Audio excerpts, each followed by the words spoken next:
Welcome back, everybody. Back in the kitchen now with Shana Conradt. She is a local mom, cookbook author, just trying to get people to eat a little more healthy, but it's good stuff, good food. It's good food. Peanut butter cookies. Peanut butter cookies. And really simple. And fun to make with the kids. Absolutely. I always say, get those kids in the kitchen. If you don't teach them to cook, they're never going to learn how. And cookies is a fun one, you know. It is a very fun one. So very few ingredients I see here. There's no flour. Okay, which is no great butter. for the gluten-free people. Yes. Okay. There is cereal, and the cereal we're using is not a gluten-free cereal, but you could trade out any cereal for the one that I'm going to use. Okay. And obviously, we're going to crush it as much as possible. The more you crush it, the less you'll have chunks of crunchy cereal in your cookies. Okay. But it's just kind of a fun thing. So this is a cereal that I really like. It's a high-protein, low-calorie cereal. It is a natural food item, so you would find it in that aisle at Festival Foods or Woodman's or wherever you grocery shop. Okay. But basically, we're just going to take a half a cup of this cereal, throw it in that little zip bag, and crush it. Okay. I have a handy-dandy little rolling pin that I brought along because it's my favorite one at home.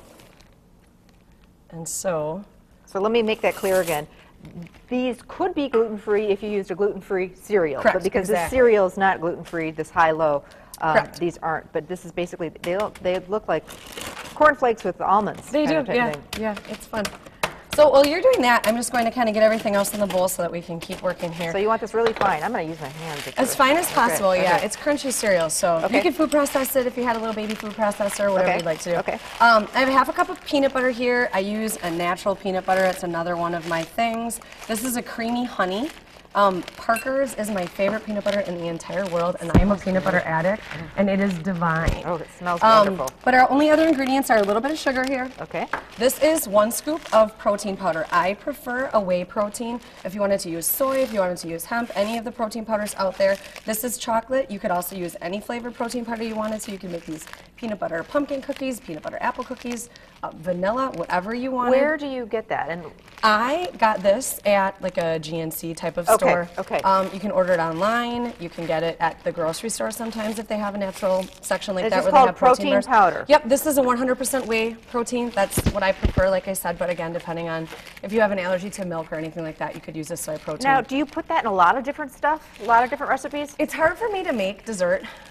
I struggle with it because I do like healthy food, and for me, healthy means a balance between proteins and carbohydrates. Okay. So for me to get protein into some of my desserts, I do add something like this to just help out a little bit. And does it really change the flavor or the taste Not or at texture? all. You can't Nope. tell. Okay. Sometimes it changes the texture if you use too much of it, but that's, you know, I played around with the recipe before. Okay, I figured so- out exactly how much. So that was 25 grams of protein that we basically just added to these cookies. And Wow. there's only 5 servings of cookies, so that gives you 5 grams of protein in a cookie. I mean, Right, it's awesome. right. So you have a little protein from the peanut butter, a little protein from the protein powder. Again, I'm going to use an egg white. Don't think that I dislike egg yolks. I don't. It's just that we have plenty of fat in here from the peanut butter, so I'm just using the yolk to kind of bind it all together. Okay.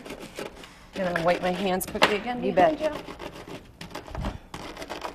And Shana just talked about earlier, she doesn't really like using cooking spray because it's got a lot of stuff in there. Yeah. These, you don't, you know, because it's got all that peanut butter and stuff, we don't even need to Yeah, spray the fat pan. from the peanut butter is going to keep the cookies from sticking, and you have a great pan here. It's kind of ridged, and so like the cookies don't necessarily stick to it completely, which is nice.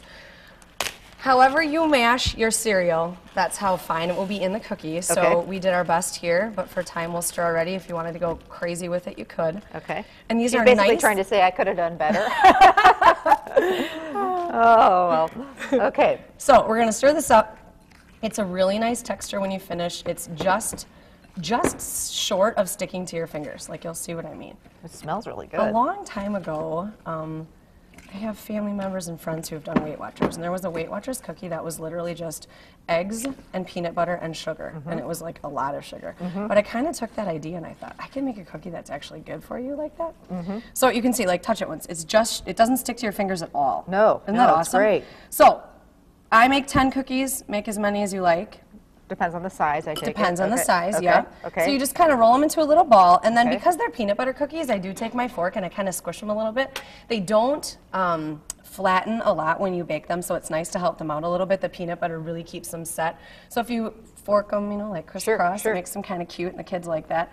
Last night when I did make these, my little guys had a birthday party they went to last night, and they came home and I had them try them to make sure that they were good, and they were making yum yum noises. So Oh, that's pretty cute. That's a good thing. And like I say, get the boys in there or the girls to help make these. No, and depending on presentation and stuff, if you'd like to, I was saying earlier too, dipping them maybe even halfway in chocolate. Ooh, Chocolate and peanut butter go so great together. Yeah. If you had a little party and you wanted to give a dessert something sweet at the end of the meal and you didn't want to go overboard with it, that would be a nice little touch for Just these. to dress it up. Yeah. Yum.